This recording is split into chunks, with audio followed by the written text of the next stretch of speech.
A conflict in West Asia is the true test for any world power. We know that, whether it's Iran or the war for oil or the question of Israel and Palestine, many world powers have been humbled by the power plays in West Asia. But they keep coming back to try again. And this time there's a new player on the block, a rising power eager to display its diplomatic chops. It is China. The last war of Gaza was in 2014. Back then, Xi Jinping was just settling into office. He had taken charge in 2013. But this time around, in 2021, he's a lot more assertive, both over his party and his country. So President Xi Jinping thinks that he is ready for the West Asian test. And what better place to start than Israel and Palestine? China's first move was an offer to mediate. Beijing wants negotiators from Israel and Palestine to fly out to China. It really is a bizarre offer because China has virtually no stake in this conflict. The two-state solution, we can tell you, is older than the People's Republic itself. So it's difficult to imagine Chinese negotiators having any impact. Plus, this negotiation needs subtle diplomacy, which is not exactly China's strength. The second move was to offer a 4-point solution, and this was pushed by Foreign Minister Wang Yi of China at the United Nations Security Council. What are they proposing? Here are the 4 points. Number 1, an immediate ceasefire. Number 2, lifting the blockade on Gaza and offering humanitarian assistance. Number 3, a more vigorous role for the Security Council. And number 4, pushing on with the two-state solution. Now, this might sound promising, but China is literally the last country to propose this.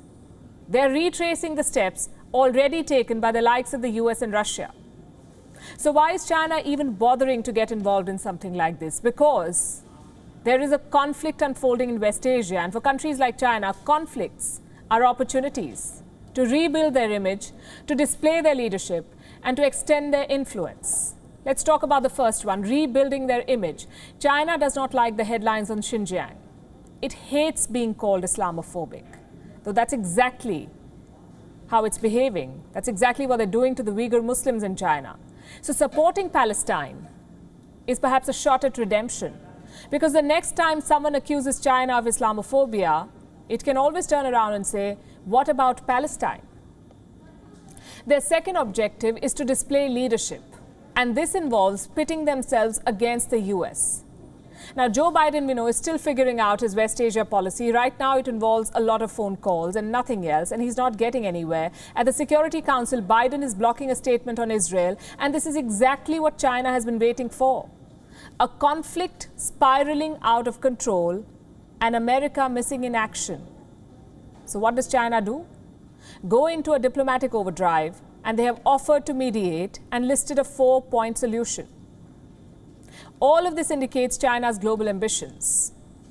But for a global power, a footprint in West Asia is a must, which brings us to the third objective, extending influence. Israel and Palestine are key gateways of the Belt and Road Initiative. And China is slowly sinking its nails into Israel. It is funding big projects, some of them with strategic implications, like the container port in Haifa. It is the third largest city in Israel. From this port, China can keep an eye on the US 6th Fleet. They're also building a second port in the city of Ashdod and a light rail project in Tel Aviv. This will run a few hundred meters from Israel's military headquarters. Now, these are not loans, so Israel does not have to worry about the dreaded debt trap. But they do give China a strategic foothold in Israel.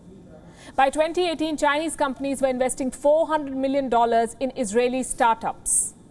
53% of this investment was by state-run companies. Same story with bilateral trade. China is Israel's second largest trading partner. Did you know that? And Israel is China's second largest arms provider. Their total trade is worth around $11 billion. This is an expanding relationship. And peace is key to keeping this relationship steady, which is why China is pushing hard for a ceasefire. Beijing has millions of dollars tied up in West Asia. For them, the two-state solution is a business agenda. It has nothing to do with peace. What's worrying is that both Israel and Palestine seem oblivious to what is happening here. They're making the same mistake as the rest of the world, underestimating China's threat. America, India, Europe, they've all made this mistake. And decades later, the world is paying the price for it. WION is now available in your country. Download the app now and get all the news on the move.